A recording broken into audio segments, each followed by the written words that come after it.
मेरे प्यारे बच्चों, जैसा कि मैं कहा था कि मैं केमिस्ट्री का वीडियो लेकर आने वाला हूं और हम लोग पढ़ने वाले थे भौतिक रसायन। तो भौतिक रसायन में फर्स्ट चैप्टर था सॉलिड स्टेट, ठोस अवस्था। चलिए, सॉलिड स्टेट ब्रह्मी कक्षा में 4 मार्क्स के लगभग आते हैं, ज्यादा भी हो सकते हैं, कम भी हो सकते हैं, कोई प्रॉब्लम नहीं इसमें। आइए हम लोग शुरू से समझते इस बात को। हमने लिखा है बाबू ठोस अवस्था, सॉलिड स्टेट। ठोस अवस्था को इंग्लिश में क्या बोला जाता है बाबू? सॉलिड स्टेट, ठोस अवस्था। सबसे पहले ठोस अवस्था है क्या सर? सबसे पहले हम लोग पढ़े होंगे 9th क्लास में केमिस्ट्री में अध्ययन किए होंगे कि पदार्थ के बारे में, सब्सटेंस के बारे में पढ़े होंगे। पदार्थ क्या है?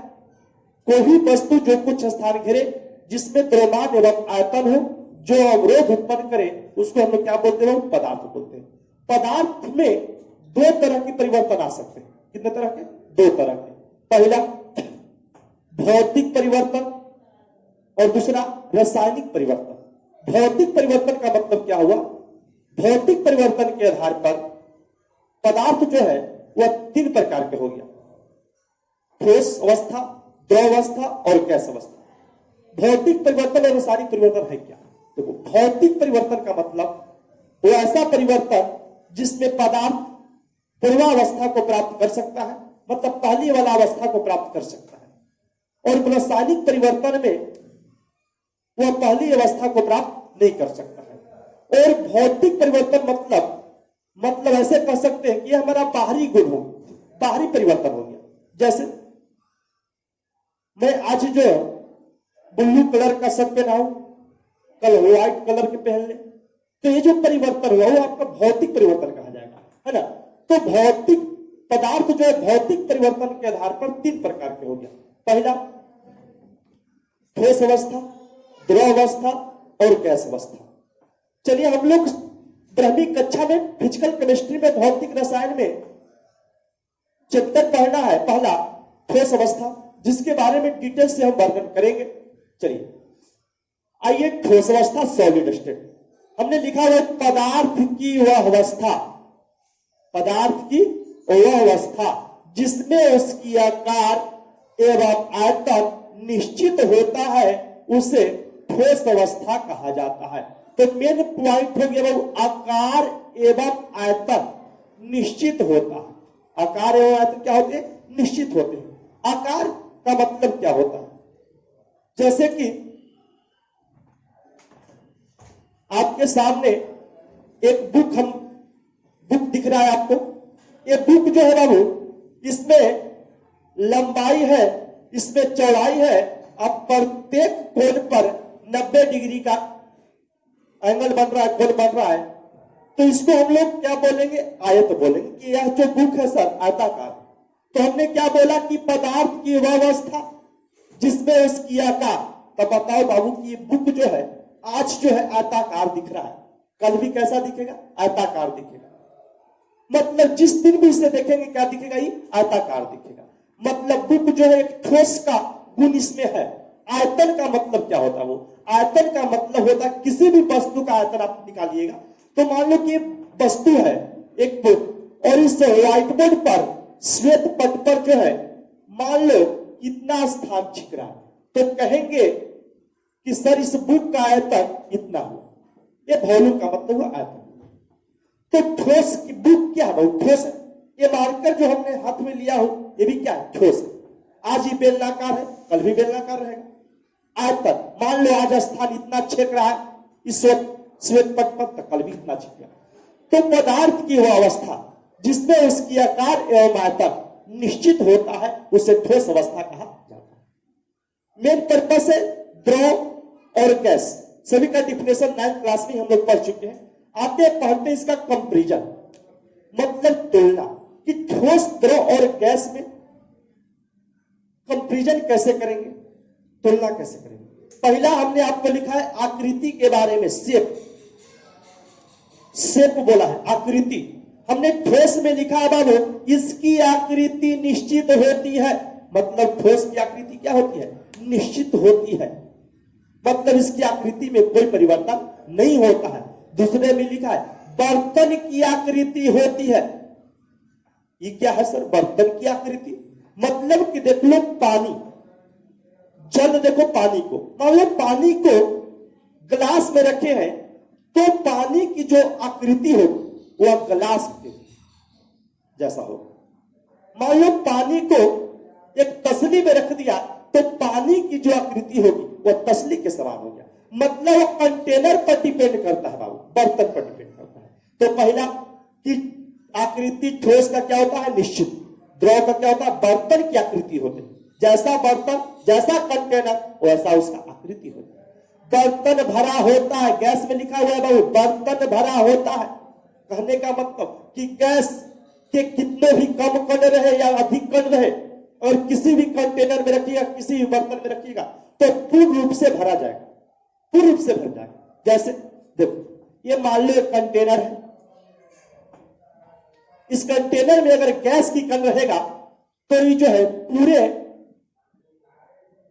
पूरे बर्तन में ये फैला रहेगा।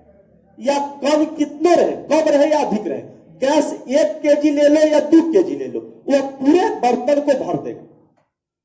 ये गैस का आकृति हो। चलिए दूसरा में लिखा हुआ अंतरानुक बल। अंतरानुक बल ये क्या है सर? तो देखो किसी भी अणु, परमाणु, आयनों क्यों भी हो, किसी भी पदार्थ में जब दो कणों के बीच में जो फोर्स लगता है, बल लगता है, उसे हम लोग अंतरानुक बल कहते हैं। मतलब जब किसी पदार्थ में दो कणों के बीच लगने वाले बल को अंतरानुक बल कहा जाता है।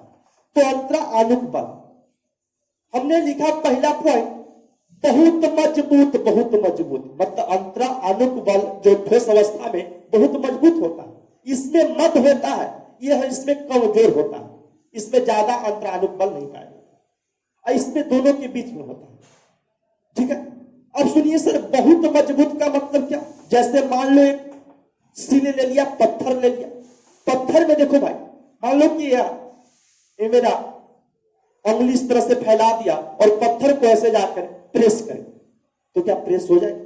नहीं हो पाएगा। आपका उंगली टेढ़ा हो जाएगा, टूट भी सकता है, लेकिन आप पत्थर को प्रेस दबा नहीं सकते, उसके अंदर नहीं जा सकते, क्योंकि उसमें अंतरानुक बल क्या होता है?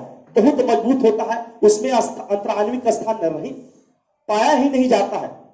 तो दो कणों के बीच में दम आकर्षित होता है, अट्रैक्टिव किए रहता है ना। इसलिए उसका जो है ठोस का अंतरानुक बल क्या होता है? बहुत मजबूत होता है। और इसमें क्या होता है? मद होता है। इसमें देखिएगा, मान लो पानी है, एक कंटेनर में ले लिया, बर्तन में पानी ले लिया और पानी में हाथ को ऐसे करेंगे तो यह चला जाएगा। इसका मतलब कि उसमें कुछ तो अंतरानुक बल है। सर कैसे बल कैसे पता लगाएंगे? जैसे मान लो अचानक तू नदी में कूदो तो लगता है कि हमें अंदर से कुछ फोर्स लग रहा है, चोट लगी, उसका मतलब कि उसमें कुछ बल है कणों के बीच। चलिए, तो कोई पूछेगा कि बताओ बाबू अंतरानुक बल सबसे अधिक किसमें होता है? तो बोलिएगा जी सर ठोस में। सबसे कम किसमें होता है? जी गैस में। कमजोर है अंतरानुक बल, इसमें मध्य में, बीच में, दोनों के बीच में रहे। आइए अगले पॉइंट को बढ़ते हैं। घनत्व। घनत्व आ जाओ बाबू, घनत्व, डेंसिटी। घनत्व के बारे में थोड़ा सा समझते हैं। घनत्व, चलिए घनत्व क्या है? बचपन में नहीं तो 9th क्लास में तो हम लोग जरूर पढ़े हैं।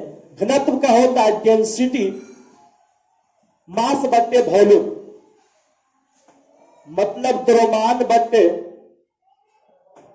आयतन।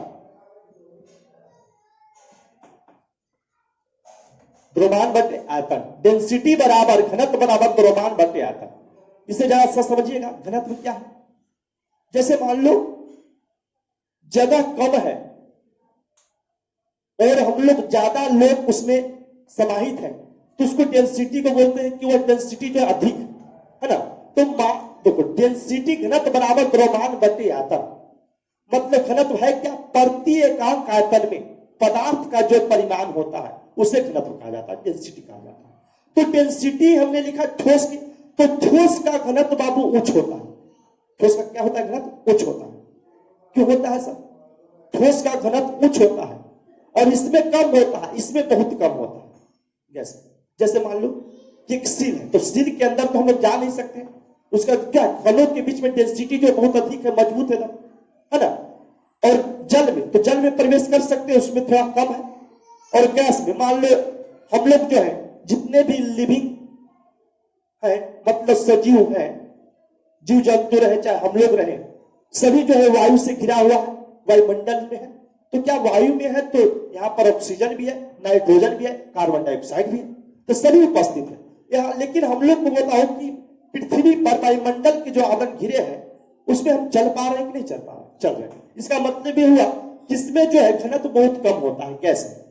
तो बोलेगा सबसे अधिक घनत्व किसमें होगा? जी ठोस में। बहुत सबसे कम किसमें होगा? गैस में। आप बीच वाला ही मत हो। संपीड़ितता, संपीड़ितता मतलब दबाव, कितना दबाया जा सकता है। संपीड़ितता वर्ड को समझिए, वर्ड समझ गए, शब्द समझ गए, आपको बात डॉट्स क्लियर हो जाएगा।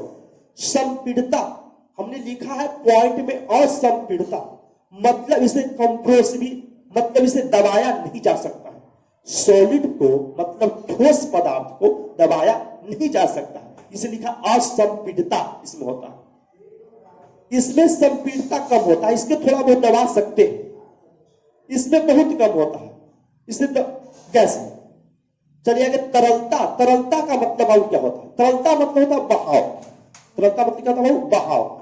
जैसे कि अगर हम बोले कि इसमें ठोस में तरलता नहीं पाई जाती है, ठोस में तरलता नहीं पाई जाती है। जैसे देखो कोई भी ठोस पदार्थ है, जैसे मार्कर है, यहां पर रख देंगे, मतलब नीचे रख दिया किसी भी स्थान पे, तो क्या होता है? जाएगा नहीं बने उसमें, क्योंकि सॉलिड स्टेट में मतलब ठोस में बहाव नहीं पाए जाते, तो ठोस नहीं बहता है, तरलता इसमें नहीं होता है। इसमें हाँ मतलब द्रव में तरलता पाया जाता है। जैसे पानी तुम किसी भी स्वतंत्र स्थान पर रख देंगे तो पानी जो है अपने ढालू स्थान पर ढलते चले जाएंगे। इसका मतलब क्या? ये वाटर जो द्रव है और उसमें तरलता पाया जाता है। गैस में, गैस में तो खुली आवरण है, वायुमंडल से घिरे हैं, बताओ इसमें तरलता होगा कि नहीं होगा? जी सर बोलेगा हाँ होगा। विसरण, फैलाव, फैलता है, विसरण मतलब फैलना। जैसे इंक का स्याही, देखो स्याही, एक मान लो कि किसी ठोस पदार्थ पर उसको छिड़क तो बहुत दिनों के बाद वो थोड़ा बहुत फैलेगा। लेकिन मान लो कि एक कंटेनर में, एक बर्तन में जल ले लिया और जल में इंक को डाला, तो कुछ समय देखिएगा कि वह पूरे फैल जाता है, मतलब फैलता है। ठीक है, इसमें बहुत फैलता है गैस में। थोड़ा सा कुछ भी छिड़क दिए तो गैस में पूरे वायुमंडल में क्या हो जाएंगे? वो फैल जाएंगे, अब मतलब अपने वातावरण में फैल जाएंगे। ठीक है, ये हमारा था कंपैरिजन ठोस द्रव गैस। आइए हम लोग टॉपिक फिर लिखे हैं ठोस पदार्थ के गुण। देखो वीडियो देखते समय हमेशा कॉपी कलम साथ में रखें और जो भी टॉपिक हम लिख रहे हैं उसको लिखते जाए। ठीक है, तब आपकी एक कोर्स पढ़ाई होगी। ये नहीं कि वीडियो अच्छा लगने के लिए कंटेंट खाली पढ़ा दिया, ऐसा नहीं। पूरे कोर्स सिलेबस है, आप सिस्टेमेटिक ढंग से कंटिन्यू पढ़ाया जाएगा। ठोस अवस्था के गुण, प्रॉपर्टीज ऑफ सॉलिड स्टेट। ठोस अवस्था के गुण में पहला आते हैं तो एक तो आप लोग जानते हैं कि इसका आकार एवं आयतन क्या होता है बाबू? निश्चित होता है सर। इसका आकार एवं आयतन क्या होता है बाबू? निश्चित होता है। इसमें अंतराण्विक बल का मान सबसे अधिक होता है। पूछेंगे किसमें? जी ठोस अवस्था में। इसमें अंतराण्विक बल सबसे, इसमें अंतराण्विक बल का मान सबसे अधिक होता है। किसमें? ठोस में, पहले भी बता चुके हैं। इसमें अंतराण्विक स्थान कम होता है, स्थान कम है इसलिए तो बल अधिक है। चलिए, यह असंपीडनीय होता है, मतलब ठोस को दबाया नहीं जा सकता है। चलिए, पांचवा बिंदु है बाबू, ठोस पदार्थ के कण अपने स्थान पर कंपन करते रहते, कंपन करता है। ठीक है, ठोस पदार्थ के कण अपने स्थान पर कंपन करते रहते हैं। चलिए, सॉलिड स्टेट मतलब ठोस अवस्था जो होते हैं बाबू, वह दो प्रकार के होते हैं। पहला को बोलते हैं क्रिस्टलाइन सॉलिड, मतलब क्रिस्टलीय ठोस, और दूसरा को बोलते हैं एम्फोर्स सॉलिड, मतलब अक्रिस्टलीय ठोस। तो आज से हम लोग को कोई पूछेगा ठोसों का वर्गीकरण, जब हम लोग अच्छी तरीके से आपको पढ़ाएंगे तो सॉलिड स्टेट कितने प्रकार से बोलेगा बाबू कि दो तरह के साथ। पहला का बोलेंगे कैसे, क्रिस्टलीय ठोस, और दूसरा को बोलेंगे अक्रिस्टलीय ठोस। मतलब ऐसा पदार्थ जिसके अवयवी कणों का नियमित आकार होता है उसको क्रिस्टलीय ठोस कहते हैं, और जिसकी नियमित आकृति नहीं होती, जिसकी नियमित आकार नहीं होता, उसको क्या बोलते हैं, अक्रिस्टलीय ठोस बोलते हैं। मैं नेक्स्ट वीडियो में इसके बारे में चर्चा करूंगा, थोड़ा बहुत और आइडिया दे देता हूं। जैसे मान लो नमक के कण, नमक के बहुत कण है, तो एक कण जैसा रहता है सभी कण वैसा ही रहता है। इसका मतलब इस नमक जो है इसका आकार क्या है, नियमित है। चीनी का कण देखें, एक कण जैसा रहेगा ना बाबू, वैसा सभी कण रहे, उसके आकार क्या है, नियमित है। लेकिन अक्रिस्टलीय ठोस में क्या है, जैसे प्लास्टिक, प्लास्टिक टूट जाएगा तो बिखर जाएगा, तो नियमित आकृति नहीं बनाता हो। जैसे कांच, तो भी नियमित आकृति नहीं बनाता। जिसका फेस देखते हैं, चेहरा देखते हैं, उस आईना को हम लोग फोड़ दीजिए तो देखिए अब अलग अलग आकार में टूट जाएगा। लेकिन गाड़ी के जो शीशे होते हैं आगे वाला, उसको देखिएगा कभी भी गाड़ी का शीशा जब झरता है तो देखिएगा नियमित छोटे छोटे बूंदे जैसे निकल के झर जाता है। रोड पर कभी पड़ा हुआ शीशा देखे होंगे, तब नियमित आकृति में गाड़ी का शीशा इतना जानिए वह क्रिस्टलीय ठोस है। लेकिन हम लोग को कांच वाला जो शब्द आप सुने, ये बहुत बार एग्जाम जो है, एग्जाम में जो है पूछ चुके हैं, ये बहुत दुलरुआ पूछ चुका है कि कांच जो है क्रिस्टलीय पदार्थ है क्या क्रिस्टलीय, तो अक्रिस्टलीय में हम लोग बोले कांच क्या है, अक्रिस्टलीय।